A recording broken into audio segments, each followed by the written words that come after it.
दोस्तों मैं आपको पहले भी बता चुका हूं कि मेरा गृहनगर होम टाउन यूपी बस्ती है, जो कि प्रभु श्री राम के गुरु वशिष्ठ की धरती है, और मेरी कर्मस्थली देहरादून है, जो कि पांडवों के गुरु द्रोणाचार्य की तपोस्थली है। ठीक है ना। अब इसको आज क्यों चर्चा में लाना है, क्योंकि कल थी रामनवमी। रामनवमी के उपलक्ष्य में जो भी देखो दिन आता और जाता है, ठीक है ना, कोई भी इसमें संदेह नहीं। हाँ, थोड़ा सा इंतजार करना पड़ सकता है। अब कई लोग बोलेंगे कि सर इंतजार कितना करेंगे। देखिए, इसमें एक टाइम पीरियड तो एक डिकेड का तो आपको देना ही पड़ेगा, और जो कि मैंने आपसे मांगा हुआ है। ठीक है ना।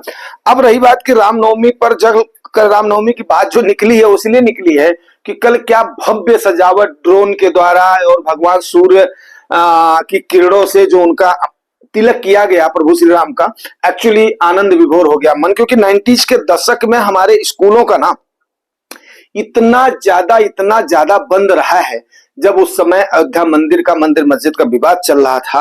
विवाद मीन्स क्या है कि हमारी 3 पीढ़ियां खप गई वहां पर जय श्री राम करते हुए। ठीक है ना। तो ये थोड़ा सा अच्छा तो लगता है कि ठीक है यार, राम हमारे आराध्य हैं, करोड़ों हिंदुओं की आस्था उसमें बसती है, उनमें बसती है। तो ये आपको बताना बहुत जरूरी था कि कल का जो सेलिब्रेशन था आप लोग उसको जरूर देखें, पहला। एंड दूसरा मैं आपको जो बताना चाहूंगा कि यार देखो, नोटबंदी के बाद में बाकी कुछ फायदा हुआ हो चाहे ना हो, पॉलिटिकल लोग क्या बोलते हैं क्या नहीं बोलते हैं उसका मेरे को नहीं मतलब है। लेकिन क्या हुआ है कि उसमें जो डिजिटल लेन देन की लोगों की एक भावना बढ़ी है ना, जो एक उनकी या तो चाहे मजबूरी समझ लो या ये समझ लो कि वो जागरूक हुए हैं। क्योंकि उससे पहले आप किसी को बोलते, चाचा को, ताऊ को, काकी को, नानी को, चाची को, कि भैया हो मैं डिजिटली ट्रांसफर कर रहा हूं, ऐसा लगता है कि पैसा पता नहीं कहां जा रहा है। ठीक है ना। चेक की लीफ में हम लोग भी बिलीव करते थे, जबकि डिजिटल डायरेक्शन में उतना नहीं करते थे, क्योंकि डिजिटली उतना अवेलेबल नहीं था। ये बात आप भी मानते हैं और हम भी मानते हैं। ठीक है ना। चेक देना बहुत आसान लगता था, लेकिन आज के टाइम पर चाहे 10 रुपया भी कोई सब्जी वाला बोले, इवन अगर 2 रुपया भी हो तो भी आप ट्रांसफर कर देते हो, तो डिजिटली लेन देन हो जाता है। तो सबसे बड़ा फायदा ये उठा है। अब आप बोलेंगे इस संदर्भ में बात क्यों हो रही, जाहिर सी बात है कि आपका ये है। तो आज जो है ना, आप लोगों को जैसे कल हमने बताया था, उसमें छूट गया था कल वाले सेशन में कि म्यूचुअल टर्म फंड का मैंने बोला था ना लास्ट में एनालिसिस करूंगा, बट वो छूट गया था। मैंने बताया था ना, जब उन थॉट से चलती है तो कोई ना कोई चीज छूट जाती है, और वो थोड़ा सा शिक्षाप्रद और फ्रूटफुल चीज है, वो आपको बताना बहुत जरूरी है। सो भाई आज का चलिए, pre Covid and after Covid mutual fund investors. Pre Covid और आफ्टर कोविड के म्यूचुअल फंड इन्वेस्टर्स की आपको बातें बता रहा हूं। देखो, कई सारे कंटेंट जो होते हैं ना, वो इतने अच्छे निकल जाते हैं कि वो आप लोगों को बहुत ही जानकारीप्रद होंगे। मैं आपको अभी लेकर के चलता हूं, क्योंकि फिर ज्यादा लंबा हो जाता तो आप लोग बोर होने लगते हो।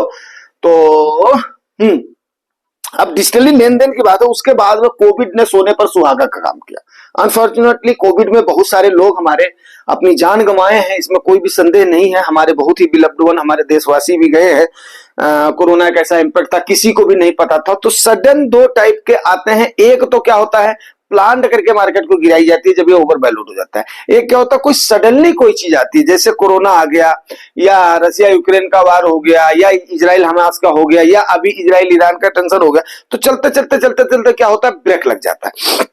अब उस ब्रेक लगने पर क्या होता है, ये एक टाइप का लोगों को अपॉर्चुनिटी मिल जाती है, इसमें कोई भी संदेह नहीं है। ठीक है ना। तो अब इस संदर्भ में बात कर लेते हैं, pre Covid and after Covid के म्यूचुअल फंड इन्वेस्टर्स की बात कर लेते हैं। क्योंकि मेरे कहने का मतलब यह ना, जब डिजिटली आदमी इतना साउंड नहीं था, मेन बात यह है, इसलिए आपको बताना पड़ा, तो उसको उतना नॉलेज हो नहीं पाता था।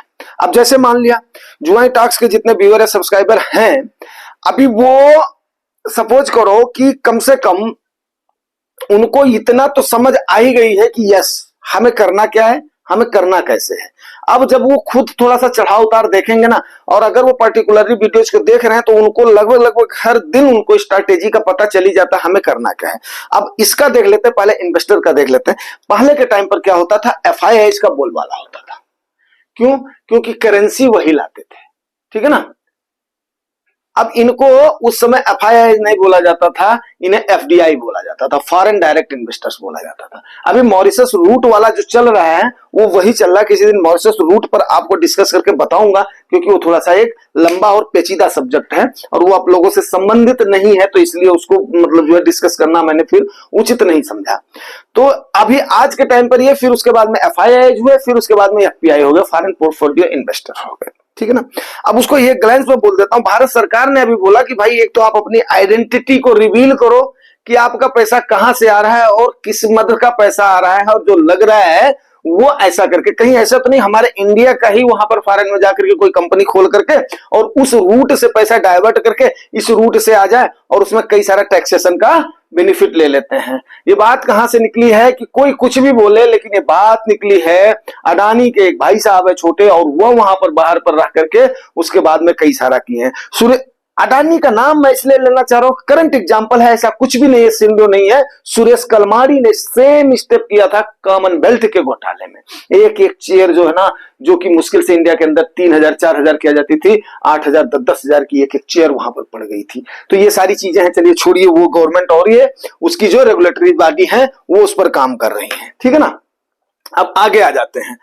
आगे यहां पर जो है पहले, हाँ, FII और इनको लेकर के मैं इसलिए चल रहा था कि पहले क्या होता था, इनका FII का FDI में ले लेता हूं इनको नाम से, तब जाकर के क्लियर होगा, मेरे को भी समझाना ही रहेगा। FDI के जो इन्वेस्टर्स थे ये सीधे सीधे हमारे जो डोमेस्टिक इन्वेस्टर्स है ना, इनके ऊपर बुरी तरीके से भारी हो पड़ते थे। क्यों?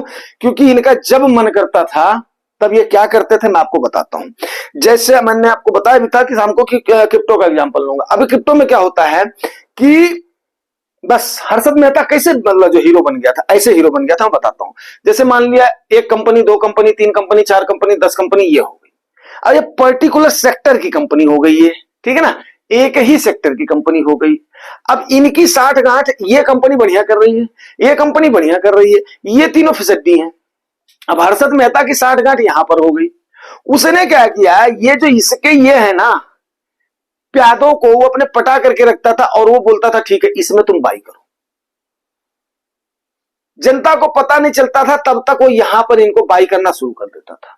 अब ये दोनों फंडामेंटल जो स्ट्रांग है ना कंपनियां, ये देखती रहती थी और रातों रात क्या होता था, इसमें बाई आकर के बल्क में अमाउंट लग जाता था।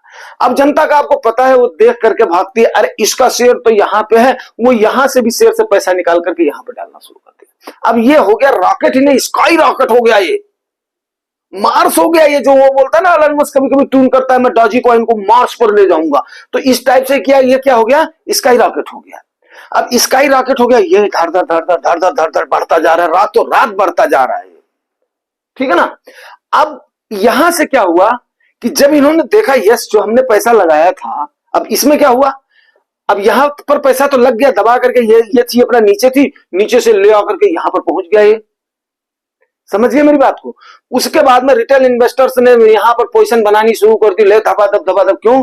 क्योंकि उस समय खाली बस मैगजीन की न्यूज, पेपर की न्यूज या अफवाहों की खबर यही होती थी, इसके अलावा तो कुछ होता नहीं था। या वहां पर दलाल स्ट्रीट में देखना होता था। मेरे ही रिश्तेदार, बताता हूं, इसके चक्कर में जो है बर्बाद हुए हैं। मैंने शायद एक वीडियो में बताया था, 2 रिश्तेदार मेरे बर्बाद हुए। आज वो लखनऊ में डालीगंज में बेचारे, मतलब जो है किसी दिन बताऊंगा आप लोगों को, चलो जो है ज्यादा वीडियो लंबा हो जाएगा। तो अभी यहां से फिर वो क्या करता था, सीधे बोलता था, इनको इन्फॉर्म कर दिया, चल भाई तू निकाल लेकर के पैसा भाग। अब वो पैसा लेकर के जो है FDI भागी, DII भागी, जो वैसे लोग थे बड़े बड़े जो मगरमच्छ थे, वो लुटेरों के जैसे, ये एक टाइप की लूट हुई ना, वो वहां से लुटेरे लेकर के भाग लिए। फिर ये शेयर यहां पर हो गया धड़ा, जिस पोजीशन पे था उससे भी नीचे। अब यहां पर क्या हुआ, जैसे बोलते हैं ना बिल्डिंग जो कोलैप्स हो जाए, मेरी बात समझे। अब जैसे मान लिया बिना मजबूत ईंट गारे की, फॉर एग्जांपल बता रहा हूं, बिना मजबूत ईंट गारे सरिया सीमेंट के आपकी बिल्डिंग खड़ी कर दी जाए और उसके बाद में उसके बेस को हिला दिया जाए, तो क्या होगी, बिल्डिंग कोलैप्स हो जाएगी। उसी प्रकार से क्या होता था, ये पर्टिकुलर क्या होता था, कोलैप्स हो जाता था। कोलैप्स हो जाता था तो यहां पर जितना ये स्मॉल इन्वेस्टर से ये बेचारा क्या करता था, फंस जाता था, भाई मेरे फंस जाता था। वो अमीर बनने के चक्कर में आज के टाइम पर, चलो हमारे जैसा कम से कम आपको बोल देता, ज्यादा ग्रीडी मत बनो, ज्यादा लालच मत लो, ऐसे ऐसे चलो। उस समय बताने वाला किसी को कोई था? आप बताएं, खुद बताएं। अगर ये मीडियम नहीं होता तो मेरे ख्याल से मैं आपको इस चीज को समझा रहा होता, इतनी चीज को समझा रहा होता आपको। तो यहां पर ये कोलैप्स हो गया तो जो है रिटेल इन्वेस्टर बेचारा फंस गया। क्या नाम है, ये भी चले गए, एफडीआई वाले भी चले गए, ये भी चले गए, अपना पैसा निकाल लिया, दूसरा मुर्गा ढूंढ रहे हैं। यही हाल होता है कहां पर, क्रिप्टो में होता है। आज के टाइम पर भी यही हो रहा है। क्यों? क्योंकि वहां पर रेगुलेटरी, अब भाई 1988 में तो ये फॉर्म ही हुई है सेबी, 1992 तक इसका कोई अस्तित्व नहीं था, एनानोमस बॉडी ही नहीं थी ये। तो इस प्रकार से चल रहा था। यही सेम हाल चलता है क्रिप्टो में। कोई उसका यूज केस नहीं है, कोई उसका बेस नहीं है, बस हाइप को क्रिएट किया जाता है। जो वहां पर सही टाइम पर अपना पैसा लेकर के निकल दिया वो तो ठीक है, जो जो फंस गया वो फंस गया। इसीलिए गवर्नमेंट, उसको किसी से दुश्मनी नहीं है गवर्नमेंट की, इसीलिए गवर्नमेंट ने उस पर 30% का टैक्स लगाया हुआ है कि यस, ताकि लोग वहां पर जलने से बच जाएं। वहां का जो ये उल्टा सीधा पैसा है उस टाइप का पैसा नहीं। देखो भारत यार अचीव तो नहीं कर सकता हूं, लेकिन ये कहीं ना कहीं एक सोच वाला देश तो है, एक आइडियोलॉजी वाला देश तो है। और यार मुझे अपने देश पर, अपने देश के लोगों पर बहुत ज्यादा भरोसा है, मैं सत्य बता रहा हूं, ठीक है ना। अच्छा, तो इस प्रकार से ये, लेकिन आफ्टर कोविड क्या हुआ, ये क्या चलता था, प्री कोविड भी इस टाइप के सीन चलते थे। क्यों? क्योंकि एफआईआई को, मतलब उनको जैसे वो बोलते हैं ना, रिश्तेदार के जैसे उनको इनवाइट किया जाता था, उसके बाद में आया जाता था। किसी की हिम्मत थी कि उनसे ये पूछ लेता कि भाई मेरे ये बता दो कि आपका वहां से जो रूट आ रहा है वो किसका पैसा है, कौन सा पैसा है, रिवील करो किस टाइप का पैसा है। थी हिम्मत किसी की? लेकिन ये आफ्टर कोविड क्या हुआ, जब रिटेल इन्वेस्टर्स की भागीदारी बनी तो कई बार इन्होंने वो सिनेरियो करने की कोशिश किया, लेकिन आप देखो दबादब 19,500 करोड़ रुपए आपका एसआईपी के सहारे आ रहा है। किसमें? इक्विटी में तो आ रहा है ना वो। उसके बाद में जिस दिन भी फॉल होता है उस दिन हमारा रिटेल इन्वेस्टर क्या करता है, इंतजार करता है, तो गिर तो सही, गिर तो सही। और उनको उनको मोटिवेट करने के लिए हमारे आप जैसे इन्फ्लुएंसर साथ में लगे हुए हैं कि भाई मेरे ऐसे समय पर अगर आप निकालोगे तो आप अपना नुकसान कर दोगे, आपको निकलना नहीं है। जब टाइम आता है तो आपको टाइम से बता दिया जाता है, यस आज के टाइम पर, ये एटीएस के टाइम पर अगर आप लोग चाहो तो अपनी प्रॉफिट को बुक कर सकते हो, चाहे साल में आए चाहे 6 महीने में। फिर आपको यह भी बता दिया जाता है कि आप पार्ट पार्ट पे बुक करना, हो सकता है कि ऊपर जाए, अगर आपका गोल नहीं है तो आप ऐसे करना। प्रॉफिट बुकिंग का सीन आपको देखो, मैंने खुद ही प्रॉफिट बुकिंग का सीन कितनी बार बताया, कितनी बार बताया आप निकल लो, कितनी बार बताता हूं कि आप लोग कर लो। तो इस प्रकार से आप लोगों को ये लाभप्रद जानकारियां दी जाती हैं। तो ये pre Covid and after Covid के म्यूचुअल फंड के इन्वेस्टर्स में काफी मेच्योरिटी और काफी जो बोलते हैं ना स्ट्रांगनेस आई है। अब इस स्ट्रांग पोजीशन को अपने बना करके रखना है। क्यों बना करके रखना है? इस समय जो बेच करके भागेगा, अगर ज्यादा गिरावट नहीं होगी, जितनी गिरावट होती जाएगी हम वहां पर भी अपनी सामर्थ्य के अनुसार पोजीशन बनाने जाएंगे। चाहे हमारी 100 रुपए की सामर्थ्य, चाहे 1000 की, चाहे लाख की है, जितनी भी है, हम अपने सामर्थ्य के मुताबिक पोजीशन बनाते जाएंगे। कब तक बनाते जाएंगे? जब हमारा अगला एटीएच आएगा तो हमें जितनी जरूरत होगी हम उसको निकाल लेंगे। ठीक है, तो इसका बेनिफिट तो आपको मिलेगा मिलेगा, लेकिन क्या है, इस चीज को आपको अपने नॉलेज को, साउंड नॉलेज को बढ़ाना है। और इसी साउंड नॉलेज को बढ़ाने के लिए, इन फंडामेंटल्स के वीडियोस को देखने के लिए अपनी क्यूरीज को, अपने कमेंट्स को जरूर डालें और ज्यादा से ज्यादा लोगों को शेयर और फॉरवर्ड करें ताकि और लोग लाभान्वित हो सकें। ठीक है ना। अवधि कल्चर को जरूर अपनाएं, क्योंकि अवधि कल्चर जो है ना वो यही बताता है कि यस, आप आइए कभी लखनऊ में, आप आइए कभी फैजाबाद में, फिर देखिए हमारे कल्चर और हमारे ये। तो हम लोग तो भाई एक दूसरे को लेकर, इसीलिए यार अयोध्या प्रोग्राम जो श्री राम की धरती है और हम तो उसी को मानने वाले हैं और उसी को लेकर के चलेंगे सदा। आज नहीं तो कम से कम 2-4 साल के बाद में राम मंदिर के जैसे जरूर चलता है। सच, सच का, सही पथ का नाम ही राम का कैरेक्टर है। ठीक है ना, इसीलिए हमारे आदर्श हैं। तो उम्मीद करता हूं यार वीडियो आपको अच्छा लगा होगा तो रिवार्ड जरूर करना। रिवार्ड आपको पता है, लाइक से सब्सक्राइब। Thank you.